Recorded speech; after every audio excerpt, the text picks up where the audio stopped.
going to do an admission for a patient with shortness of breath. Um, this is done on the Cerner Millennium platform. This is one of the most popular EHR systems along Epic and along others, but this one is for sure one of the popular ones that you will find in residency. So this patient was brought into the emergency department with shortness of breath for about 8 weeks. She said that from time to time she gets some shortness of breath and cough, and she has to sit and rest. Um, she also reports having history of asthma and hypertension. But other than that, she has been off inhalers for about 3 4 years, and now recently she has been experiencing the shortness of breath in the emergency department. Um, she felt that she was still short of breath. The emergency physician heard some wheezing on her chest and gave her steroids. He also gave her respiratory treatments with some improvements. She was comfortable by the time I saw her, but we were called to admit because her troponin levels were elevated. So let's see what are we going to do. Um, oh, okay. So we have to admit her. This is the what I was missing on the previous one. We have to admit her. So to admit a patient on Cerner Millennium, you have to go to first do the PSO, patient status order. So for the PSO, and these are all the clicking that you have to do. This is bad. The clicking is something that really annoys us. So for the PSO, you have to select where you're going to send this patient, inpatient or outpatient. For conditions that are going to take more than 2 days to evaluate and determine, then you have to send to inpatient. So for the inpatient to complete this, you have to say who is the attending physician. For example, for this one, it's going to be my friend Ali.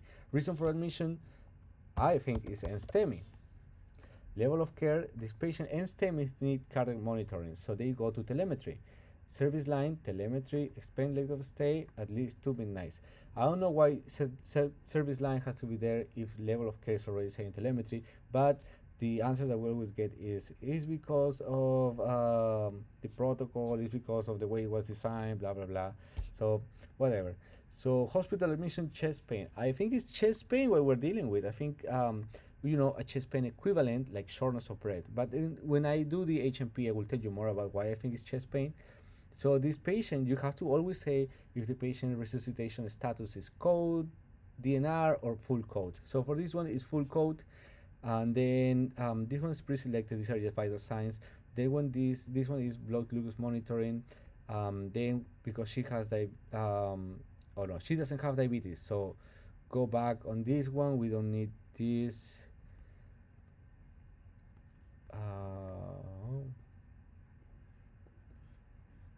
So you don't need this one. So return to previous one. Ambulate activity, ambulate, or activity is tolerated. It doesn't really matter. So regular diet, cardiac diet. I think that for this patient, we're gonna keep her NPO because patients with cardiac history and positive for NSTEMI, they will likely need a cardiac catheterization in the morning when the doctors come to the hospital. So remember, I'm doing this at 3 a.m. in the morning. So for medications, I'm gonna give her aspirin, nitro, sublingual PRN for chest pain.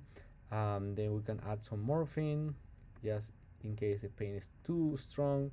And then we're gonna put her on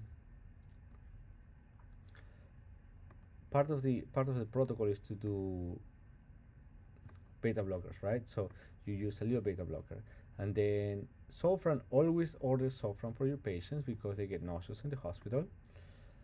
And this order set comes with Lovenox as the default anticoagulation that you're going to use, but I like to use heparin drip for my patients with ACS. So I'm going to order heparin drip separately. And this one comes with stat labs pre-selected, but because this patient was already evaluated in the emergency department, she already has stat labs. Now I'm gonna order the ones that were not ordered stat, like the serial troponins, because they only call me with one troponin. So I'm gonna order the troponin trend and the lipid panel. And what else do I need? Until that's all good. Um, Oxygen therapy. and you could, at this point you could say initiate. So because you chose chest pain order set, they're gonna ask you, what do you think about the heart score? So for this one, I think it's more or less suspicious, and we will go through that. The EEG didn't show any EKG changes. The age for this patient, she's more than 65, she's 81. No risk factor, no, she had one risk factor, and the troponin was elevated, greater than 1 and less than 3 times normal limit.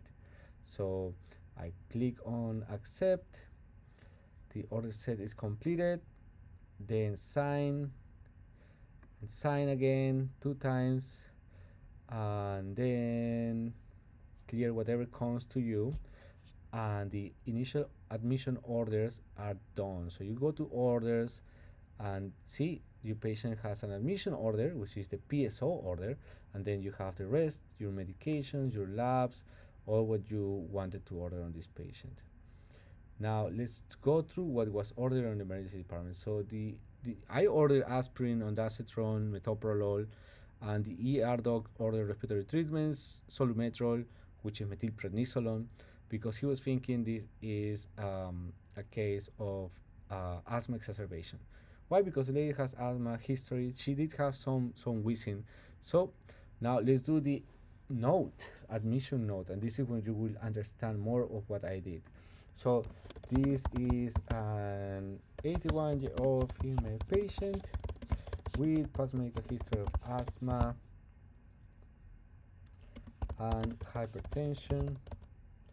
Status post pacemaker 10 years ago for possible six sinus syndrome, comma, was brought into the emergency department with the chief complaint of shortness of breath, described as severe, comma, painless, comma, associated to chest pressure and cough. So we have one, two, three, four, four elements of the HMP. Now I can go in detail of what happened. In further questioning, patient reports having similar complaints for the last 8 weeks. 8 weeks where she would feel short of breath while engaging in activities that she is used to do without problems or discomfort, like working around her house or walking. Patient denies previous cardiovascular history other than previous pacemaker placement.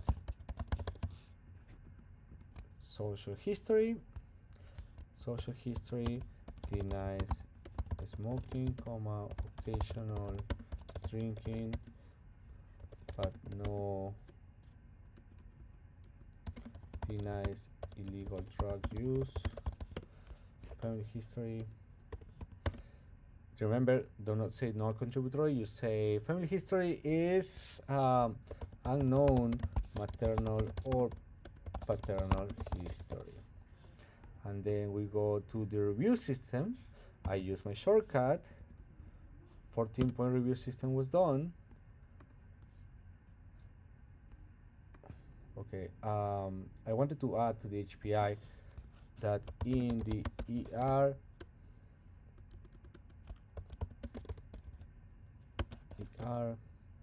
patient was noted to be wheezing and received a dose of steroids with some improvement, but also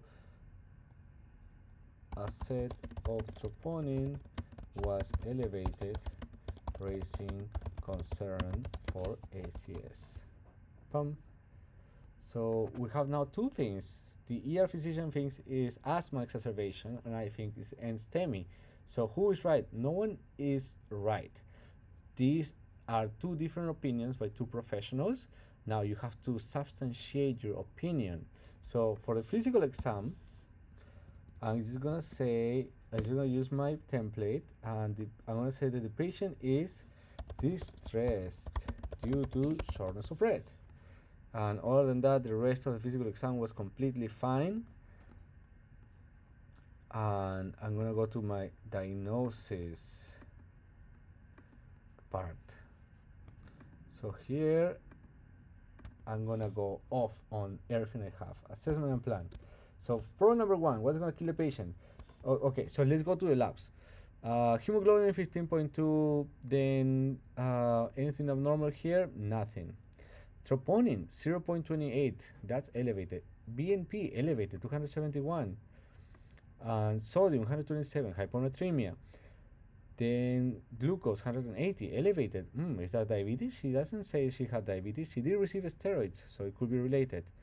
And then she was tested negative for COVID.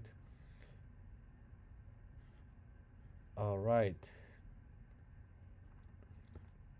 Let's just take a quick look at the chest x-ray. It's not done, so... Oh, by the way, on my physical exam, I didn't hear any... I heard some scant wheezing, but nothing really big in terms of makes me think of asthma exacerbation. So assessment plan, what's gonna kill the patient? What I think is gonna kill the patient? I think the end stem is gonna kill the patient. So 0.28 is considerable. So I'm gonna say suspected end STEMI.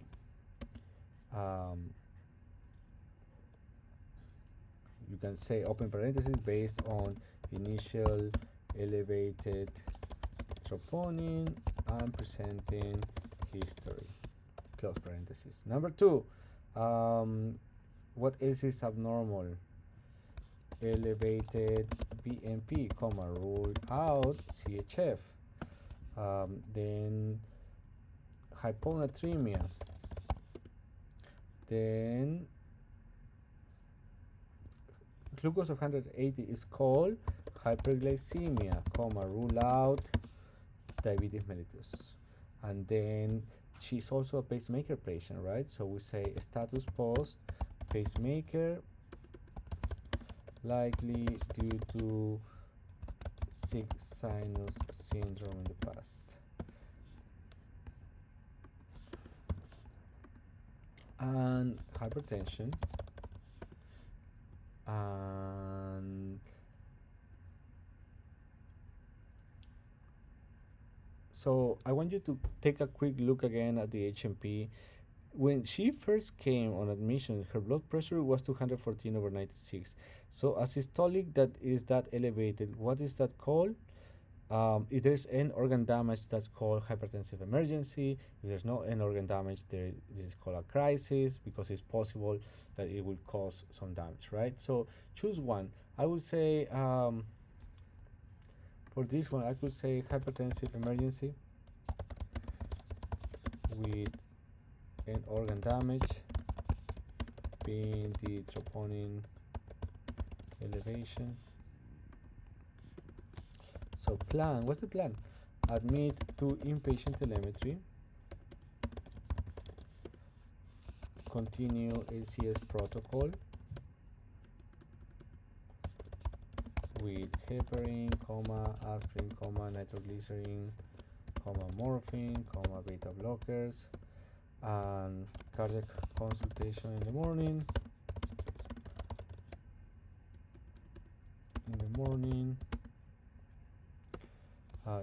For CHF and elevated BNP, how do you rule out that, or how do you evaluate for that? Echocardiogram. Also, for every patient with NSTEMI, you need an echocardiogram in the hospital. Monitor sodium levels, glycemia protocol, and hemoglobin A1C to evaluate for possible diabetes mellitus. I will hold off on using more steroids, as I don't think this is a asthma exacerbation, but more likely ACS. You have to explain. Nowadays, you have to explain everything you're doing. So remember, this is gonna be seen by everyone, and you have to put out your mind in here. Anything else that is concerning? Nope, no, that's it. Um, I'm gonna say here PRN hydralazine 10 milligrams IV for systolic BP more than 160. So this is one of the ways to do your HMP when you are in residency. This is a way. This is a valid way. Some will say you have to do problem by problem and explain the treatment plan for each one. So it will be like suspected end-stage. What are you gonna do? Admit to inpatient telemetry. Continue training hemoglobin. No, continue training troponin. Echo, cardiogram, cardiac consult. Then problem number 2, hyperglycemia, order hemoglobin A1C, glycemia protocol, stuff like that. See, so those are the two ways to do it in residency. For internal medicine programs, the most popular one is this one, but for depending on your program, if they want to be very detailed, they will ask you to do one by one, and you should actually, it's good practice to get used to the one by one. This one is just the succinct fastest way. All right guys, thank you so much. Bye.